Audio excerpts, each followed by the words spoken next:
Right. Hello, everybody. I can't talk for some reason. We're going to talk about the next book in the Stormlight Archive series, and that is going to be Edgedancer.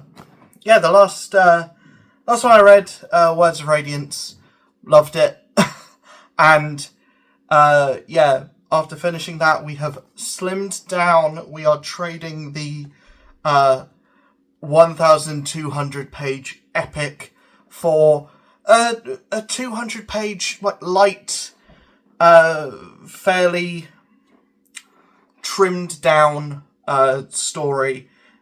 So, if you don't know, this is a novella that takes place in between Words of Radiance and the third book in the Stormlight Archive series, Oathbringer. I believe it's called Oathbringer. It's either Oathbringer or Oathbringer. Just needed to check the back of this one. This was really fun. And, I wanted... after how heavy Words of Radiance was, and, none of the Stormlight Archive allows itself to be heavy for too long. It doesn't breach into MCU kind of territory where the moments that are meant to be quiet and somber are overshadowed by a joke, or there isn't allowed to be time to breathe. But there isn't enough stuff happening in a row. There isn't enough heavy stuff in a row for it to start to feel overbearing, if that makes sense. It's usually like, if there is something heavy, then the next scene will be a little bit lighter. This is by far the lightest book in the series, not only with, actual weight, but it's the lightest book in terms of the main character, Lift, is a very, happy-go-lucky kind of character that is very much like this kind of travelling soul that kind of just hops from place to place and doesn't really, wherever they lay their hat, that's their home kind of thing. And I really like characters like that. Do I think Lift is given the most character in this book, or given the most development in this book? No, but I don't think that's needed, because they're going to have even more development as the series goes on, and there's still a lot more of this series to get through. But yeah, what this does is give you context to who Lift is, and give you a story about a character that necessarily there isn't enough page real estate for in the main series, or something that doesn't really... something that can tie in, something that does definitely tie into the rest of the series, but something that can be seen as completely optional. I don't think that's the best mentality to have with a book like this. I think if you see, how I saw with the Witcher, the short stories beforehand very much were required reading to understand the rest of the series. I feel like this and the other novella in the series, Dawn Shard, may take that approach as well, maybe to a lesser extent, but I feel like they might both be required reading to understand, or at least contextualize these characters in the wider series. What I really liked about this is, because it is so short, it gets to be contained, and I was getting that feeling of how does a Sanderlanche work in a book that's 200 pages when usually it's the last 200 pages of like a Stormlight book or of like Mistborn, what I've read of Mistborn anyway. The first era of Mistborn, which is a lot denser, a lot bigger than the second half. I haven't read the second arc of Mistborn, but I can assume from the length of those books that they're probably going to be easier reads, or at least quicker reads, than the first era of Mistborn.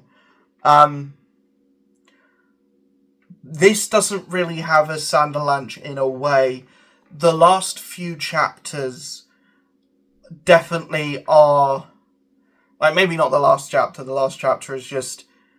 Lift's done here. On to the next thing, essentially. But I would say that the last few chapters of this do give you a lot more reveals. But it's not necessarily the case of everything in this book is... Like, the cold open, yes, it's basically just the interlude with Lift in it from Words of Radiance. The opening is, or the cold open, is very action-focused, and it does drop you into the action very quickly.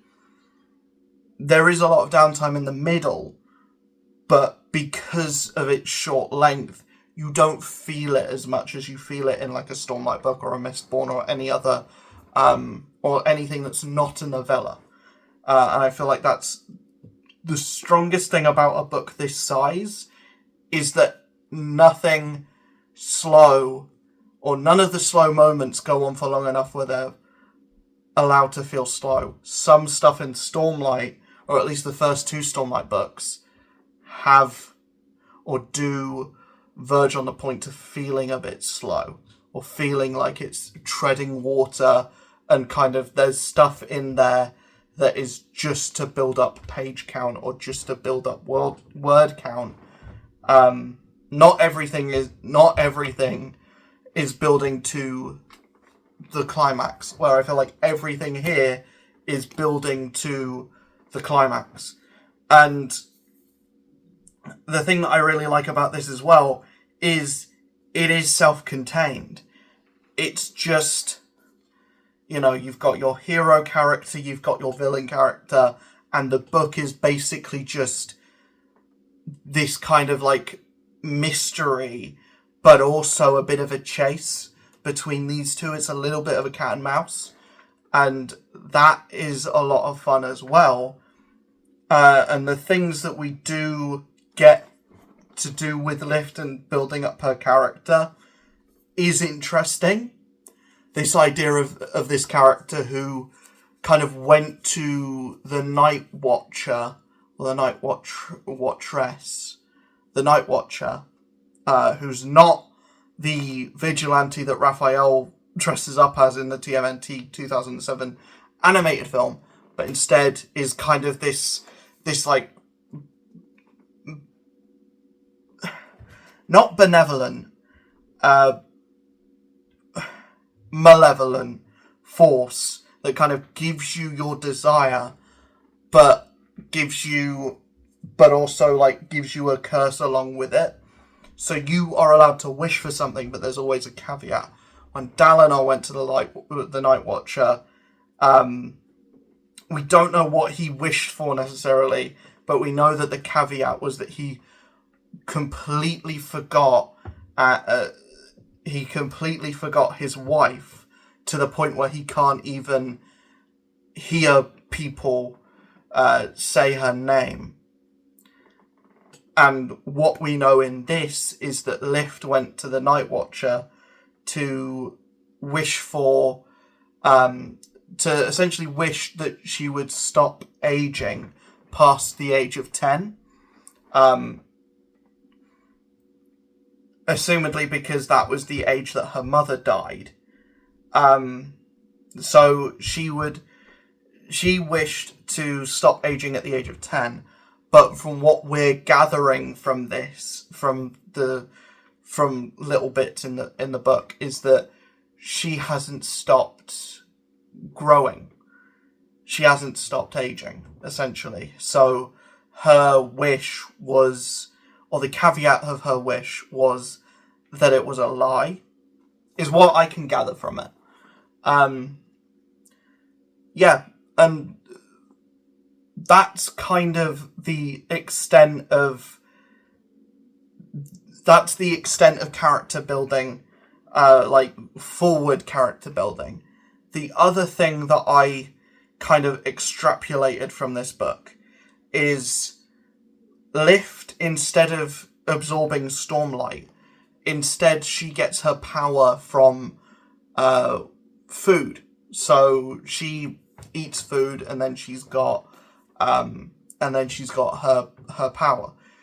It's not, every other. It's not like it doesn't necessarily follow the rules that have been set throughout the Stormlight archive so far, where every other character has gotten their powers through Stormlight. This one, it's food based, which isn't something that we've seen before. Every other character that has the ability to or is a Radiant gets their powers through Stormlight, and maybe Lift gets her powers through Stormlight as well, but we haven't seen that. We only see that it's food in this.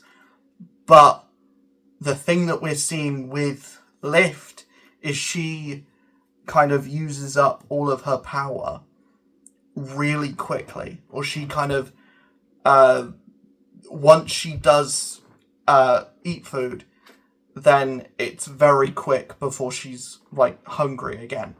And maybe I kind of read that as Lift has an eating disorder, which is something that has been, mental health has been a big talking point, or a big thing throughout this series. We've had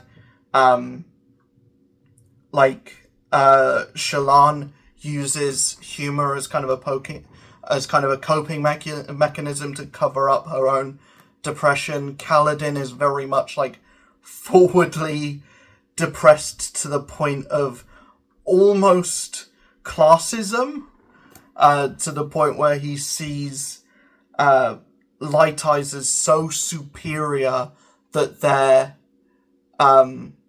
hoity-toity, to the point where when he starts becoming a Light Eyes at the end of Words of Radiance, he's kind of like, what the fuck do I do? I'm becoming something that I hate.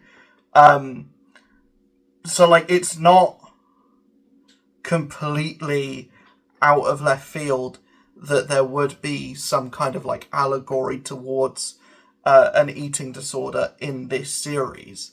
And there isn't any kind of discovery about that. It's very much just something that I kind of took out of the book, and there's no turnaround for that arc.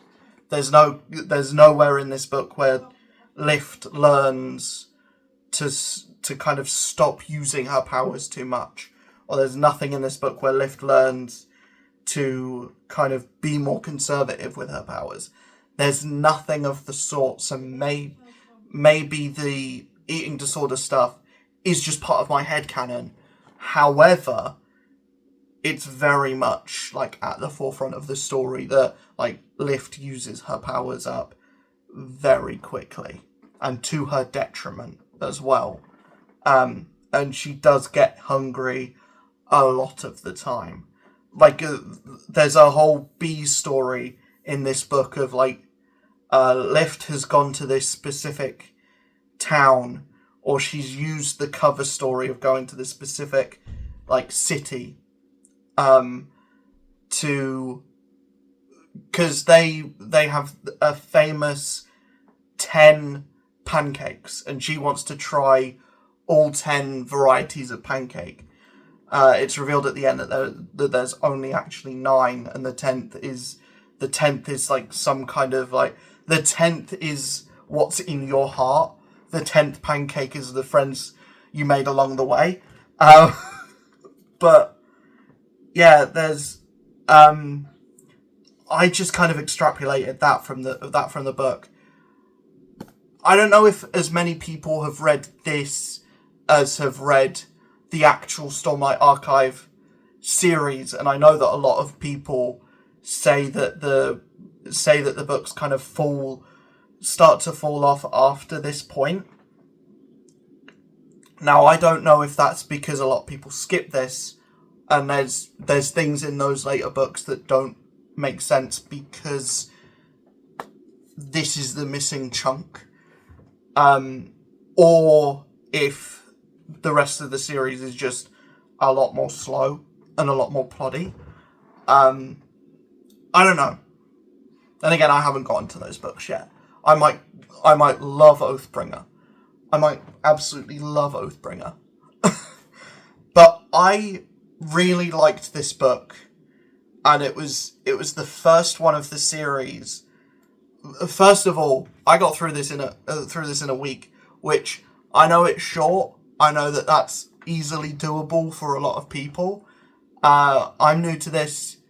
With the Witcher novels, I was able to get through them in like 2 weeks, but this I got through in basically a week. And I really enjoyed the experience thoroughly. This is another win for Brandon Sanderson. If only, my only gripe is that the first 60 pages or the first 58 pages is just that kind of interlude chapter in. So whereas this is the book that we get, that is new stuff. This is new stuff. This is all old. This is all like stuff that you've read before, so you can easily skip that chapter or skip the whole prologue, which is like a quarter of the book, but still so like for essentially my only real critique of the book is that I wish it was longer, but then it crosses into novel territory. It's not a novella anymore. So yeah, I'm fine with this for what it is, and it's really successful for what it is as well. I just wish there was more, and there is more. There is way more. There's a whole 4 books plus one other novella. There's a whole like five more books and a novella. But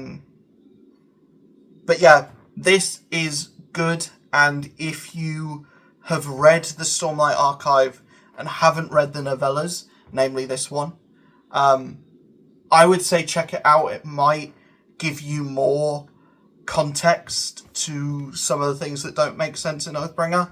That's only going off of the 2-page postscript that Brandon gives at the end of this, which is just, I wrote this to clear up some of the messy stuff in Oathbringer. Which is like, good on Brandon for realizing his own kind of mistakes and writing something to cover up those mistakes. But yeah, let me know in the comments below if you have read Edgedancer, what you think of this as a story, where you think, and I want you guys to give me a character ranking of characters that have appeared in the Stormlight Archive.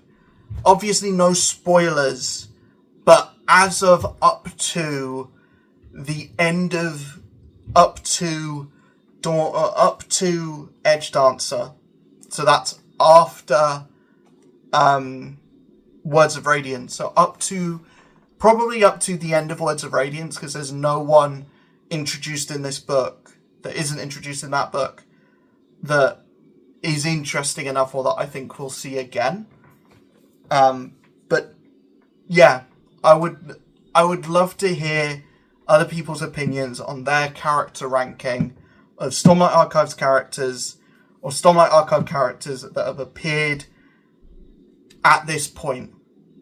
Do not include characters that get introduced in later books. Just keep it to Words of Radiance. Just keep it to Way of Kings and Words of Radiance. But that is gonna end my review. Still talked for 20 minutes about this book. Goddamn. But yeah, I really like this one. And yeah, I think a lot of people will get a lot out of this book as well, because I thought it was really fun. And it's nice to have a little breather, or a little like refreshing short read in between big reads, in between like 1,000-page behemoths. It's really good to have something that is a little bit shorter, a little bit lighter, to make the experience of getting through a lot of really big books a little bit more manageable, a little bit more fun. But yeah, see you guys in the next video. Hopefully you enjoyed. Bye.